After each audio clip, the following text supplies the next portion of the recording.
Good evening, VOR listeners. I'd like to introduce you guys to our very first guest on the Stark Truth Show. I'm here with Paul Topete. He's the lead singer of the band Poker Face. Hey, Paul, I want to thank you for being a guest on my show. Robert, thank you very much for having me up and letting me share with your listeners our music. You have excellent music, but your big thing is you're involved in political activism and the Patriot movement and the movement against the New World Order and to take back our country. Do they kind of coincide? Your band Poker Face got started first, or was your political activism that got started, and how did they coincide? Political awareness for me started at a young age, and when I graduated from college, I started getting back into being active about it, and the band started out as a pop, love, boy, girl, love rock band, kind of like along the lines of wanting to be the next Beatles for a generation. And it wasn't until the one-year anniversary of the Branch Davidians' murder by our federal government that the band was birthed as a political band on April 19th, 1994. I think at this point more than ever, we're losing so many of our liberties, and it seems like each president has gotten worse.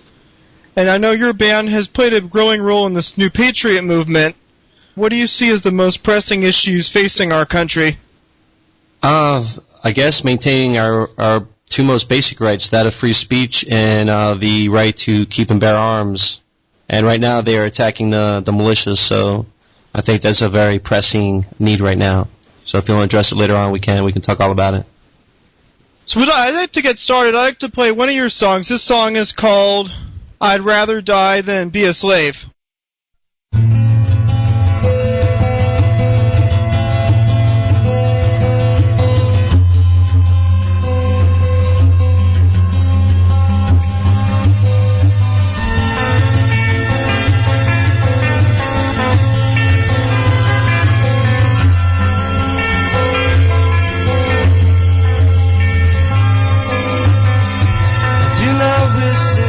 To pass away, but life presents such possibilities each and every day. I heard a calling that was right for me. I prayed for strength for what's ahead of me. Show me the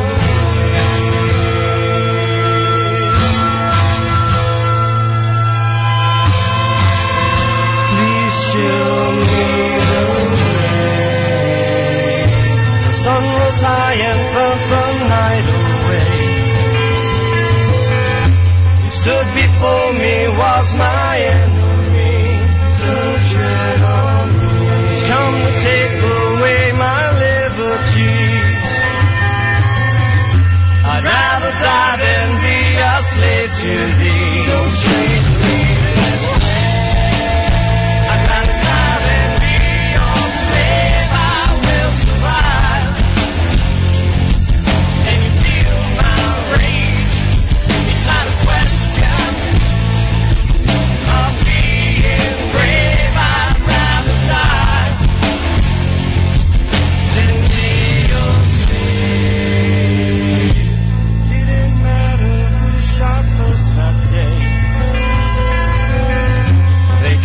Brothers, they lay dead by me.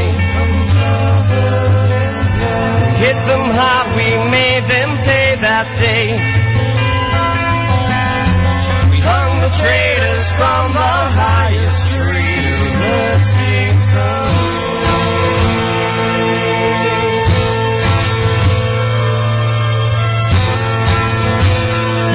Mercy come. Lost a lot, our pain was heavy. We sacrificed for God and country.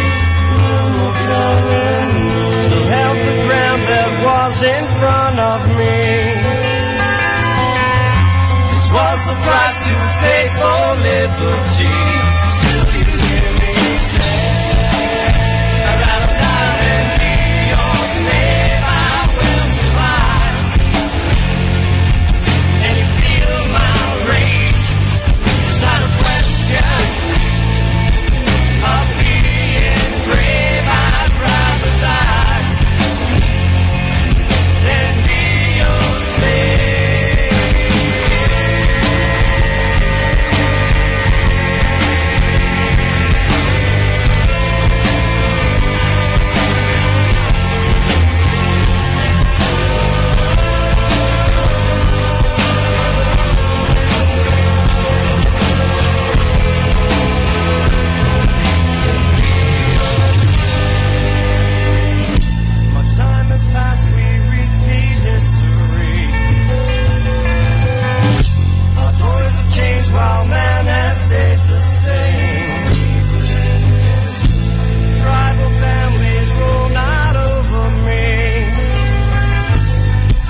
So, Paul, could you tell us, was there a specific story behind that song?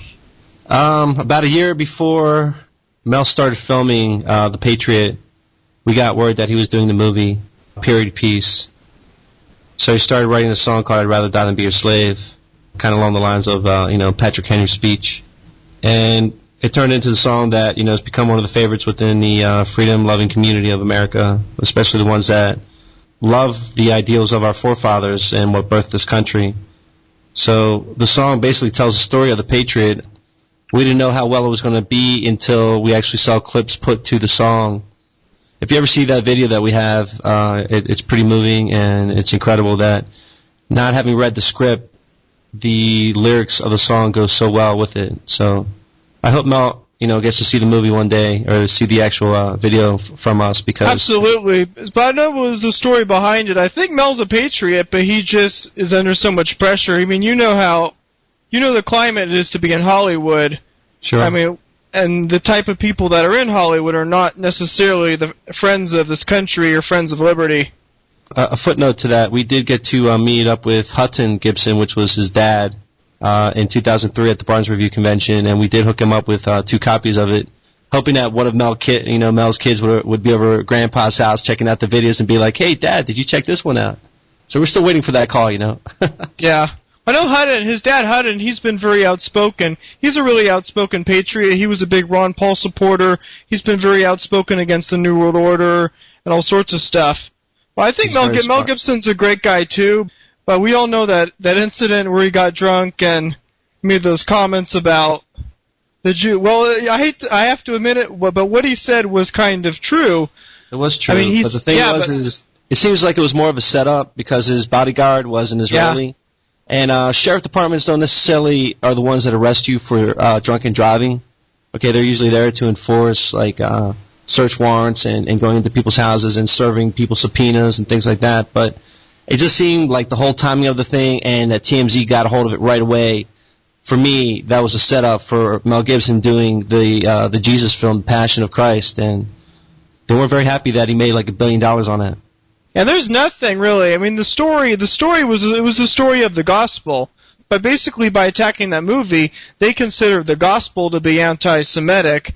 You've been smeared as being anti-Semitic just for speaking out. But how much of a role do you see as this whole Zionism and Jewish power structure as one of the biggest threats to this country? I see it as 60% of the problem of the Goyim, or the other 40%, and there's Goyim of every color that are willing stooges to participate in the Zionist global order.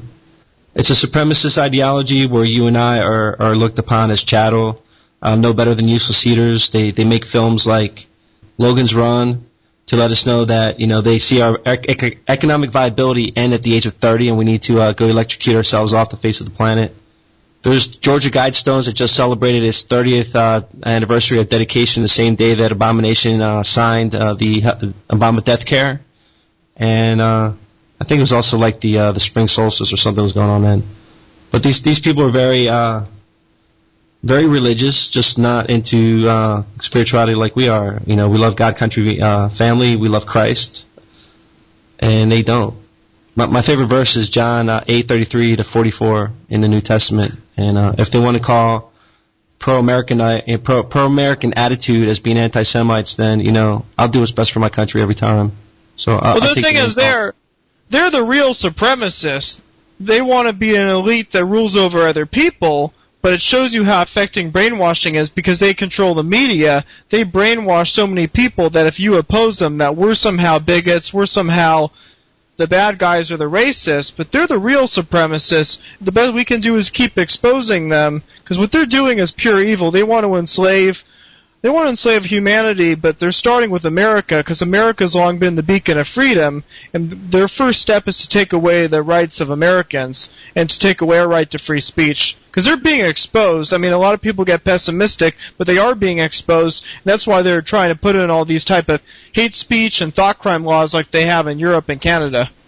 Yeah, it's going to get worse until it finally does get better, and I think enough people are starting to get sick of being holocausted to death with 60-plus years of movies and comedy shows that mention it like ad nauseum, like it's the only event that ever happened in this world. when there's so many other Holocausts that are so much worse, like the 20 to 30 million Ukrainians, the 50 to 60 million Russians, the 60 to 100 million Chinese. But it's like every day, every year, there's more and more and more, Showa movies. It's like, enough already. You've heard of that movie, that film out, Defamation. Did you see that clip? Yeah, Abe Foxman, the head of the ADL, he goes over to the Ukraine, and he has the chutzpah to tell the president of the Ukraine not to try to compare their genocide to his genocide, not to try to make any comparison, as if his genocide is superior to all other genocides. Yeah, that was pretty disgusting to see in that film. What that film showed is that people like Abe Foxman use the term anti-Semite and anti-Semitism as a weapon to silence any critics of Israel and their current concentration camps that they have in Israel, which are called the West Bank and Gaza. Why is it okay for them to act like Zionist Nazis current and kill Palestinians like they did recently? Or even the Zionist judge from South Africa, Goldstone, said that war crimes have happened. It's like, we don't need to talk about 60 years ago. We can talk about present-day atrocities going on around the world. Absolutely, but it's just behind this whole method of everyone was being brainwashed. Whoever controls the media has the power to get to choose who are the victims and who are the villains. The Internet's a great thing because the truth is getting out there, and that's why they're trying to shut that down.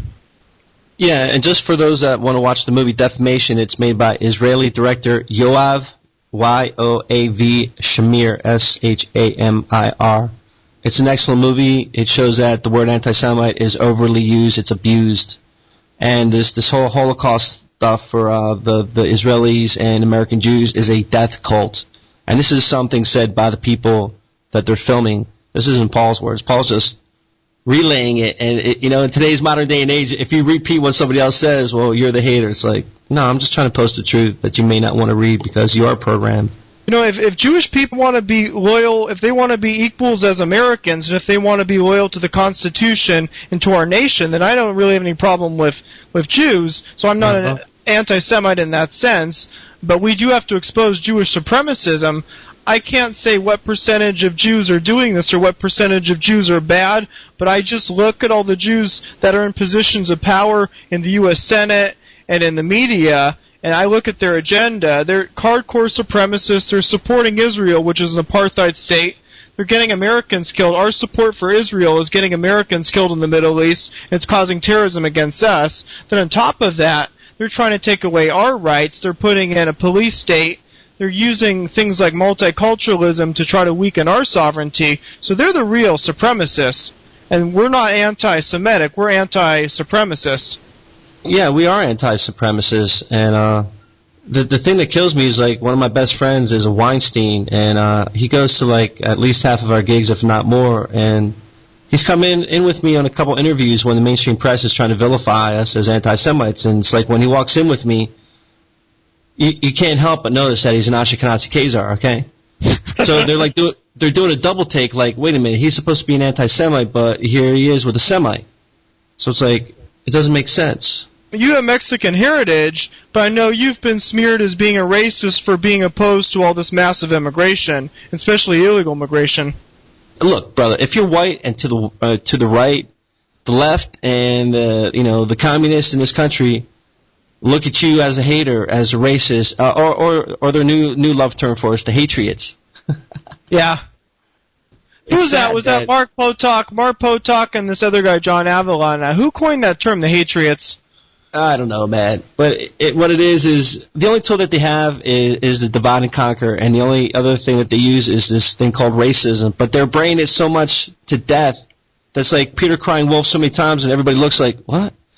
It's like they're calling everybody in the Tea Party movement that don't want to be Republican, don't want to be Democrat, as being haters and racist. That's just being, I think political correctness, the label being called a racist, anti-Semite, and white guilt, all that stuff is just wearing out. Do you see the whole Tea Party movement? I see it as a positive trend of people trying to take back our country, but do you see the threat of that movement as being co-opted by, like, Fox News and the kosher conservatives? Yeah, it's already been co-opted by the neocons, and not very happy about that. When you have Sarah Palin, who has her head so far buried up, Israel's, behind that, who do you represent? You don't represent the United States. You know, you need to, like, put America first. And until our politicians put America first, we need to get rid of the ones that are in power right now. We need to give them their pink slips in November. And I'm talking about all of them, not just Democrats. I mean, when Bush was in office... It's basically, everyone in Congress is basically a traitor to some degree, with the exception of Ron Paul. And I'd also, Traficant was a great guy. He stood up to the Israeli lobby, he stood up for sovereignty, and you know what happened to Traficant. Traficant's a great guy, man. We got to see him when he got out of jail, September 6th, out in Youngstown, Ohio. We drove out for that. He was down at the Barnes Review meet and greet February 13th. In fact, Brett and I went down to play for that and got to hang out with a great American who actually stood up for America against some of the strongest, if not the strongest, special interest groups that don't have America's back and best interest. So, Traficant's the real deal, man. And even more so than Ron Paul. Yeah, Ron Paul's a patriot, he's a constitutionalist, but he's still too politically correct. Traficant has the courage to really identify who the enemies of America are. Right, and to be a real American and to be a real talk show host, like, you know, there's those out there that can't mention the word Jew or Zionist or anything like that. If you can't tell America all of America's problems and expose all the criminals and crimes out there, then you're doing your fellow and your neighbor a disservice because you're only giving them part of the information. So they're going to get blindsided when they think that they have all the information and they've not considered 60% of it. The 800-pound gorilla smashing up everything in the room and little Johnny going, Mommy, what's up with the 800-pound gorilla? Oh, you can't talk about that.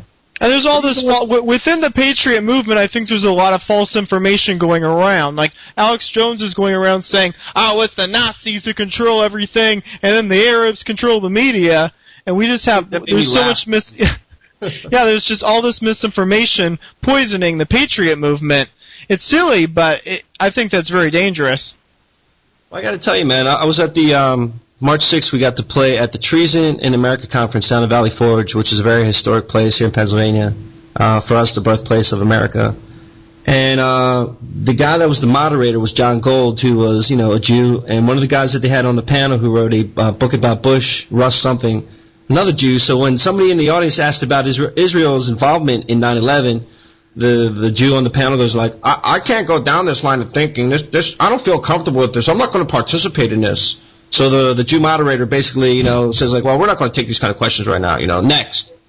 And there's a couple of people like Richard Gage and Manny from We Are Change New York that actually had the cojones to do the right thing, you know, and talk about it. Yeah. Well, 9/11, I know about the thing about how the Israelis were caught spying, but you know about Alan Sabrowski. Alan Sabrowski, I think he was a head of intelligence at a military college, and he has Jewish ancestry himself, so this guy's in some kind of crazy anti-Semite, but he's coming out there and he's saying that Israel did 9/11.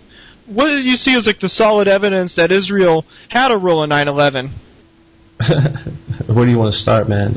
Everything from the people that were behind selling the buildings to Silverstein, to Silverstein basically saying pull it and demolishing World Trade Center 7, to BBC 20 minutes ahead of World Trade Center 7 coming down. You know, the building's still behind the chick's head as she's talking about, you know, the Solomon building coming down, and it's still there. And this is like, 20 minutes before it happened.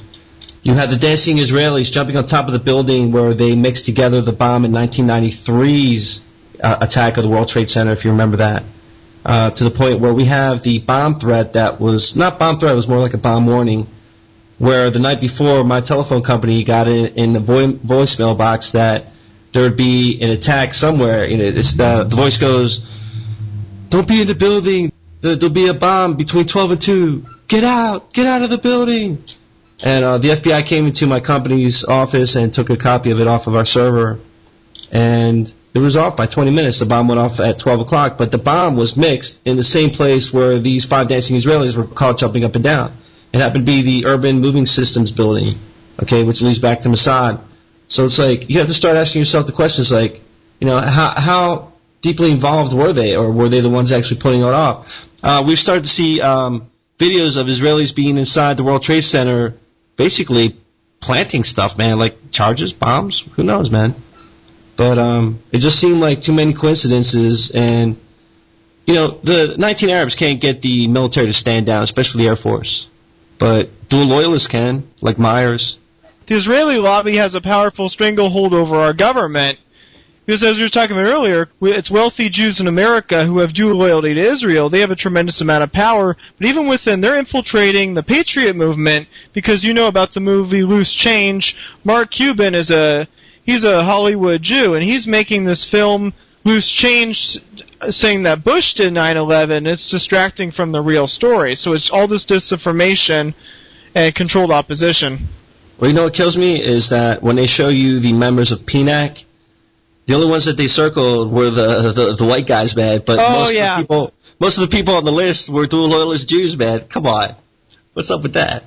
Yeah, I mean, it's clear, and they got us into war for Iraq. They got us into the Iraq War. But the real big threat is that the Israeli lobby, they're aggressively trying to get us into war with Iran. And I mean, if you think Iraq's a big deal, you haven't seen nothing.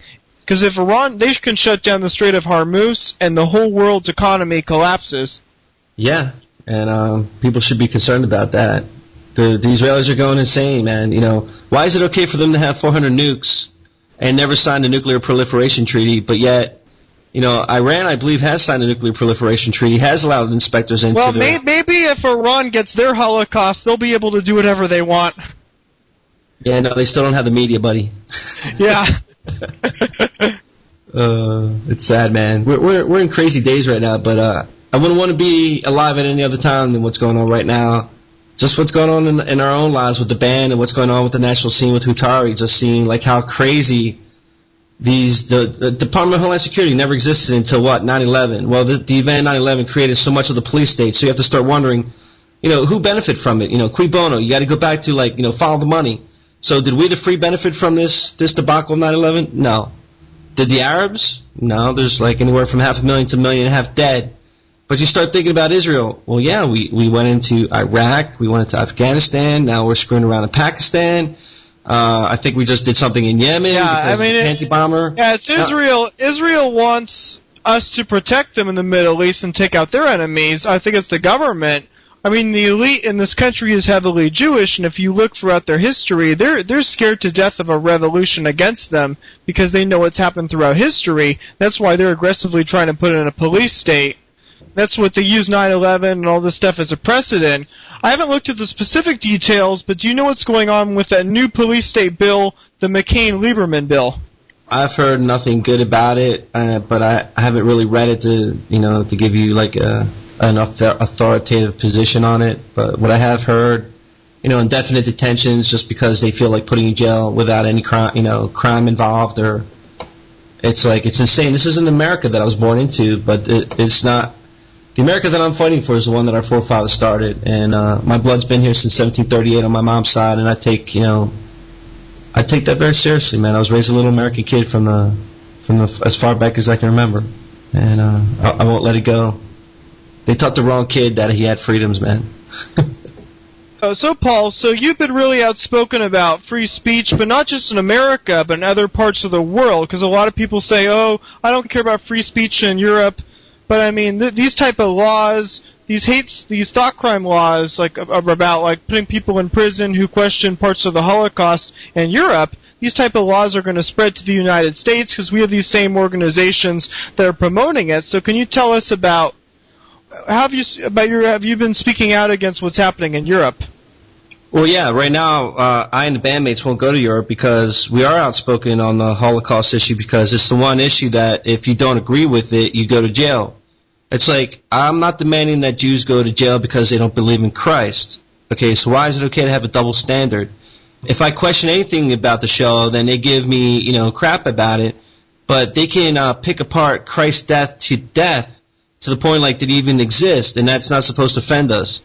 We start watching any one of their, Kabbalah Wood-made movies, and within the first 2 minutes, they're dropping the first G-damn. Yeah, I mean, look at Larry David. Larry David urinated on a picture of Christ. Yeah, and he got away with it. And you know what, Sarah Silverman has also said some pretty horrible things about Christ.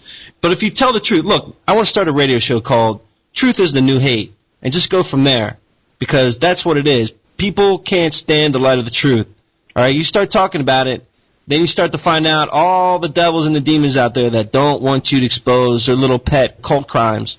Because if you expose their crimes, then they won't be making the money that they have been making in the dark.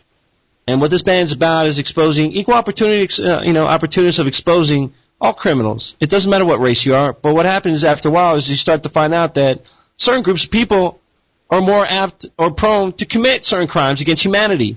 You and I might not do it to each other, but others that have a supremacist attitude feel that it's okay to because... And on top of that, they get away with it because we're giving them a free pass. When people are held accountable, they don't commit crimes, but when they're convinced that they're the victims and they've managed to brainwash other people that they're the victims, they can get away with cold-blooded murder. I mean, just look at the USS Liberty. We still support Israel, and we let Israel do whatever they want. And when they got away with cold-blooded murder during the USS Liberty...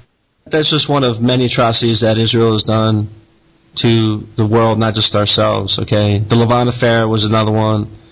Kennedy's Massacre, it was another one. I mean, you just keep going back through history and you start to find out points of contention. I'm sure you'd find it behind the assassination of Lincoln, the attempted assassination of Andrew Jackson. Anytime that you mess with the man's money, they will try to kill you or kill you.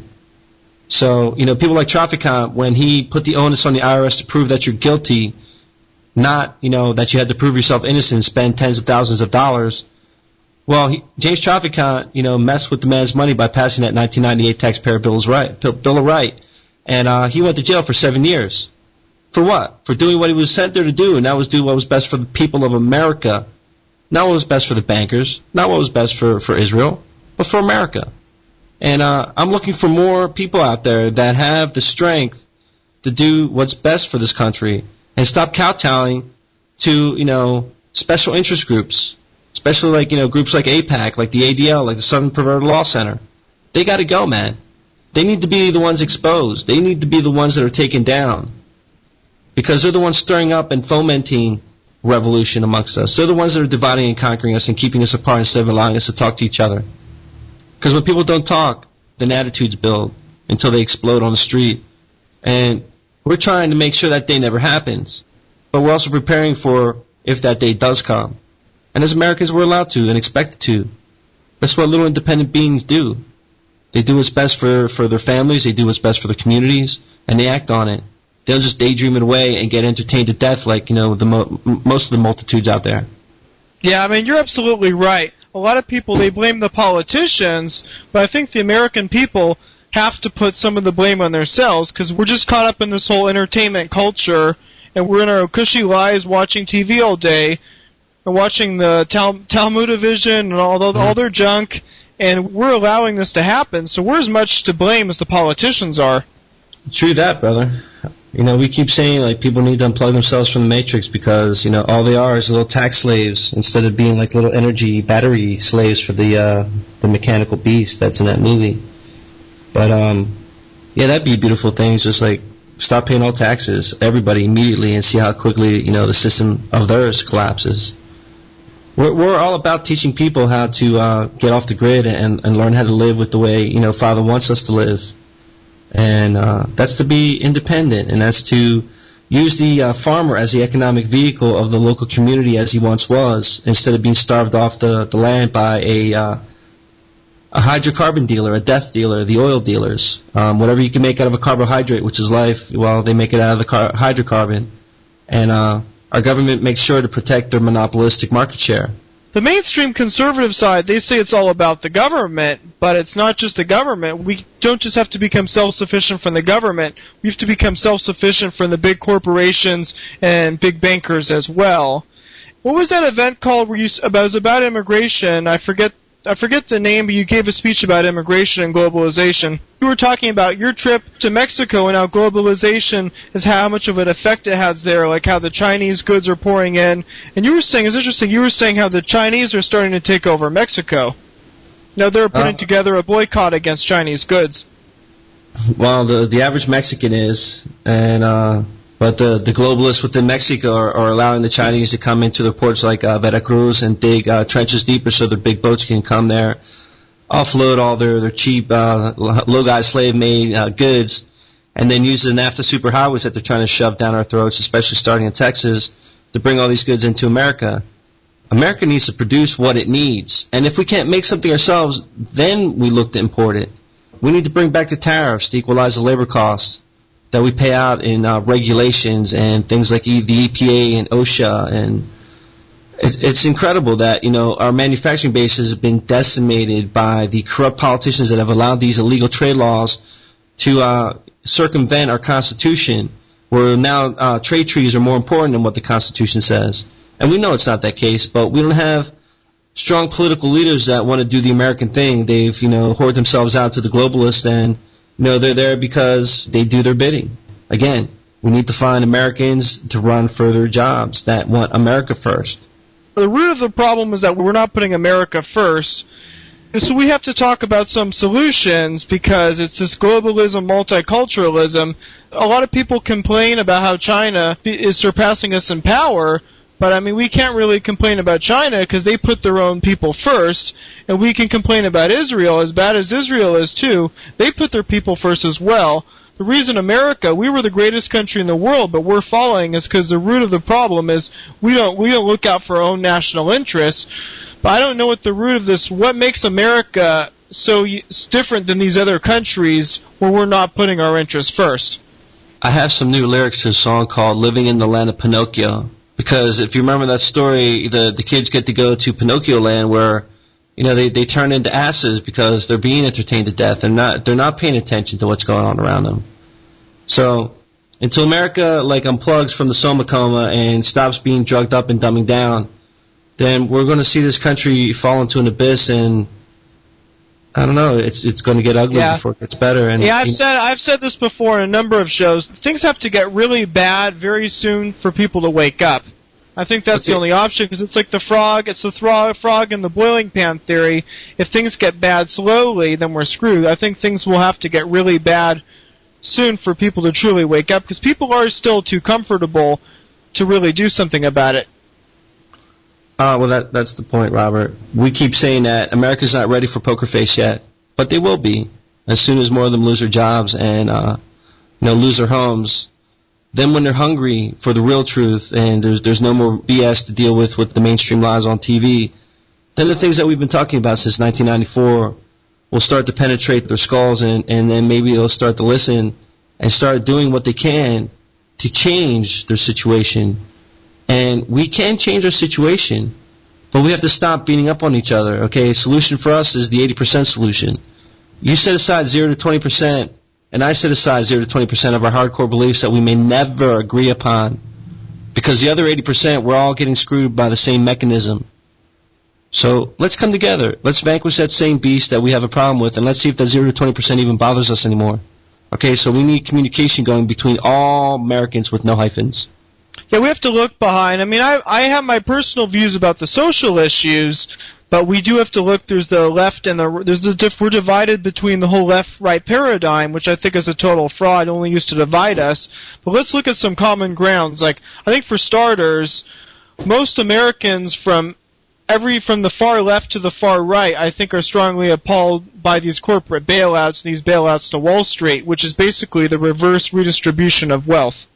Yeah, can you believe that this was a solution? It's like, if you're going to give the bankers the billions and trillions, why don't you just give the money to the mortgage holders, have them pay those same banks back with the mortgages, and let's have a jubilee and have the people own the note, give them an alloidal title to the property so they're not even paying property taxes.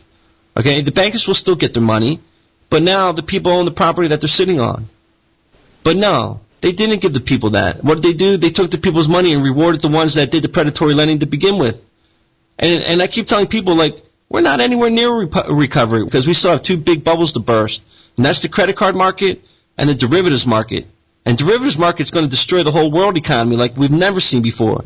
So if you're not living off the grid by then, which is, I'd give it the next year, maybe two most, then you're going to be caught up in a wave that you're not going to be able to guide and steer your boat. You're just going to be destroyed by it.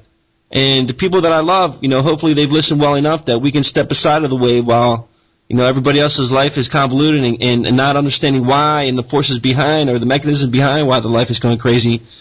The ones that have the eyes to hear and the ears to hear and the eyes to see, at least they'll be around to help build the republic back again. Remember, the patriot isn't the one that's trying to destroy the Constitution or subvert it. We're the ones trying to stop the ones perverting it, the ones who are destroying it. But yet they label us the Hatriots. You gotta love the double entendres, man. So what what are some political solutions? So to take back this country, I know Ron Paul's movement is trying to go back the Republican Party. Do you think his movement offers one of the best solutions, or should we try to create do you see a third independent movement trying to get people from both sides of the aisles to work together out of all these different movements? What do you see as offering the best solutions? Well, I think all the movements are co-opted right now. I think we need to start exposing ideas like there is no left-right, divide. There is no conservative-liberal divide. Okay, that's just a sports team mentality that they got us in, like rah-rah red, rah-rah blue. Divide is either you're for tyranny or you're for freedom. You can look at the healthcare bill. Is it for freedom or is it for tyranny? Is it taking your rights away or is it giving you more rights? Well, of course, it's taking your rights away. Go down the list. Is the Patriot Act for freedom or is it for tyranny? Well, it's for tyranny. Okay, so once you expose to the right and left that this is how you need to look through those eyes instead of looking through your political cartel, I want to apply RICO charges to the political parties of this country because they've been running it like their own corrupt organization where they can do anything that they want to, do the circle jerk behind closed doors, and then appear like they're fighting for us, on one side or the other. No, they need to be charged with the laws that they created to use against us, to silence us, to take away our wealth from us. And it's time to do it to them if they're not going to leave willingly. They're absolutely the same. I think you're absolutely right. The left-right paradigm is a total fraud. But, we don't even have real liberals or real conservative being represented either. They're both like these corporate globalists. They're completely identical. They have a few token differences. And people, there's just, as I said, so many ignorant people, they listen to all these, there's the faux left pundits, and then there's the faux conservative or the faux patriot pundits, and people just buy into all that. So you're absolutely right. We have to convince people it's not really about a left-right paradigm. What it's about is about an oligarchy. There's people, this elite, they want absolute power. They want to become a ruling class. Because our founding fathers, they were against the British monarchy, which is oppressing us, and they overthrew their tyranny over us. But we have a new ruling class that want to set up. They basically want to be like a monarchy and have complete control over that. So we're all going to lose our freedom. But we've just been completely lied to. I bow down to no king, man. So, what are some solutions to get America back on the right track? All right, solutions for America. Okay, we need to bring down energy costs to 50 cents a dollar a gallon, not this $3 a gallon garbage that they've been, forcing us to pay. So there's 8 capped wells in the Prudhoe Bay that were drilled in the 70s.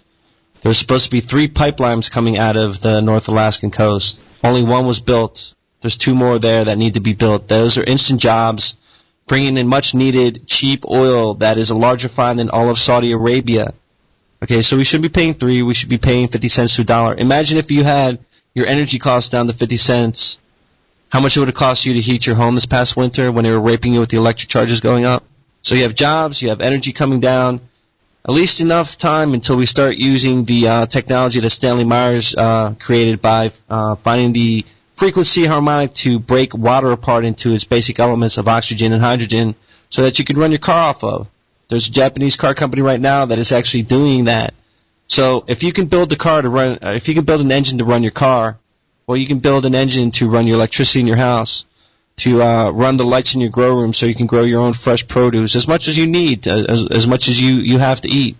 And you have to legalize all drugs because it's the one thing that's militarizing our streets. We've talked to law enforcement. It's like, why don't you go up to pay grade and then demand that you want your jobs to be made easier. You want to deal with real criminals, those that are violating the rights of others, those that are murdering people. But this whole drug thing, just like Prohibition 1, once it was legalized, the crimes plummeted. It didn't go down gradually. So if you want the MS-13s off the street, if you want the Latin Kings off the street, if you want the Crips and the Bloods and all these other gangs off the streets, the White Wolves that they just busted, then legalize drugs. Take away the money that helps them protect their market share with guns. You'll have a safer America. The left will be happy. The right will be happy. Start looking into our program called The Local Solution where, everything's done at the county level, not the township, not the state, because one's too big, one's too small. Let the farmer grow the hemp to be the natural resource that everybody in the community is a part of, and a part of the economic pie that God made for all of us so that we have good middle-class lives and healthy communities. Marriages that aren't dissolving and being destroyed like they are right now. It's an epidemic on the marriages and divorces. So if you at the county level are doing what's best for your local community, like having county credit unions instead of local banks or international banks in your neighborhood, imposing tariffs on franchises like Pizza Huts when they're competing against a little pizza guy that actually lives there in a community and is getting loans from the local county credit union. You got to make it fair, to bring that good to market. People like Granny Warriors, we had lots of discussions with them before they started the new project, which was trying to take over a county so that they can elect a sheriff. And if you can elect a sheriff, then you can tell the feds to stay out, especially if they're doing unconstitutional acts against your local citizens. So all change starts local. And we need to get away from this federal bureaucracy that is choking the life out of America. Okay, every abuse that was mentioned in the Declaration of Independence is happening to us today, tenfold. So pull the plug out, turn your TV set off, put down the chips and beer, read a book, read up on your forefathers. Read the Anti-Federalist Papers because they're the smarter ones of the forefathers. Read the Articles of Confederation because it was even more dynamic a piece of paper than the Constitution was, because it gave more power to the states and really limited the federal government and its actions. Basically, anything that you can do for yourself at the local level will empower your state, and if your state's strong, then the rest of your nation is strong. Put tariffs and excise taxes on at our borders. Basically reward those that stay here and make those that left this country and the jobs with it, and make them pay additional, taxes. Make a law so that jobs can't leave. Like if one of the car companies, they basically outsourced all this accounting work to India. Why are American jobs going to India? Jobs that can be done here by Americans should stay here in America. This whole globalization is basically getting the lowest cost serf wage level to be paid, and it's destroying every country. The immigration, I think a lot of it is just pure greed. We have the corporate greed, but do you think the globalists, they're using this massive immigration as a tool to destroy this country and to to balkanize us, to divide us into different ethnic and cultural groups so we have no cohesion as Americans? Well, no, they want to destroy America by bringing in a fifth column like, the Hispanics, and basically the globalists look at the Hispanics being here in the United States as being in a new home, the North American Union, and why can't they come here? I talk to my Mexican cousins, I talk to my Canadian friends, none of them want to be Mexican-American Canadianos, man. Nobody wants to be a Mac. I want to be American, they want to be Mexican, they want to be Canadian. So the reason behind it is to water us down, to destroy our culture, destroy our heritage, so that we're killing each other instead of looking at the machinations of the few, the Machiavellian few that are, screwing it up for everybody else to live, laughing all the way to the bank. And it's all about greed. All of it boils down to greed and the power that comes along with it. So it's more of, I know some people talk about conspiracy theories, but I think it's a lot more. I think a lot of conspiracy theories have a tremendous amount of truth to them, but I think explaining it's more about power and greed is a lot more effective than in getting too much into conspiracies, because it's just this tiny elite. They want to become a ruling class, and they want to just turn us all into slaves. It's like your song, "I'd rather die than be a slave." They want to turn America into this big plantation where everyone is their slave. Amen. That's that, brother. You got it. We're getting close to the end now. I want to finish off the end of the show with this song. It's called "A Prayer for America." But, Paul, do you have any last words? Can you tell us about your website and how do we get in touch with you in case any of our audience are interested? Thanks, brother. People can go to www.pokerface.com, and emails we answer at pokerface@pokerface.com. And for those that are on MySpace, it's myspace.com/pokerfacemusic. If you email us, we reply. So our fan base is rather unique because they're fully awake and aware Americans of what's going on. So it's pretty cool. Thank you for having us up, brother. Thank you. It's been a great episode. We've really covered a lot. I just want to say it's really been great to have you on. It's just great to hear from more patriots, and I'll finish up with this song. It's called "A Prayer for America."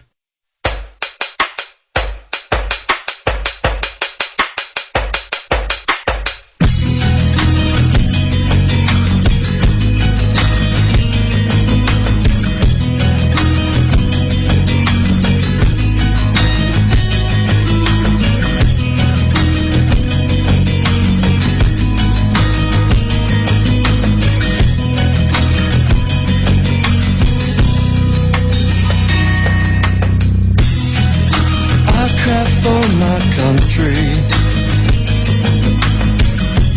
for the pain that it's been through. She's been made to suffer for the profit of a few. Storm clouds are out forming, winds of change now touch our shores. Our heat forefathers are crying as the dreams been cruised America. I show my love for thee with strength and loyalty.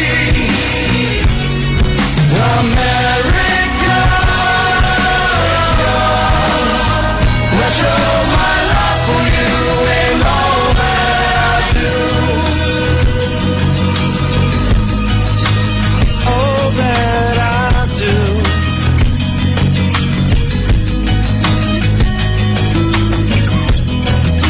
I pray for my country and for friends and family, mourning in their ignorance while staying safe within a dream.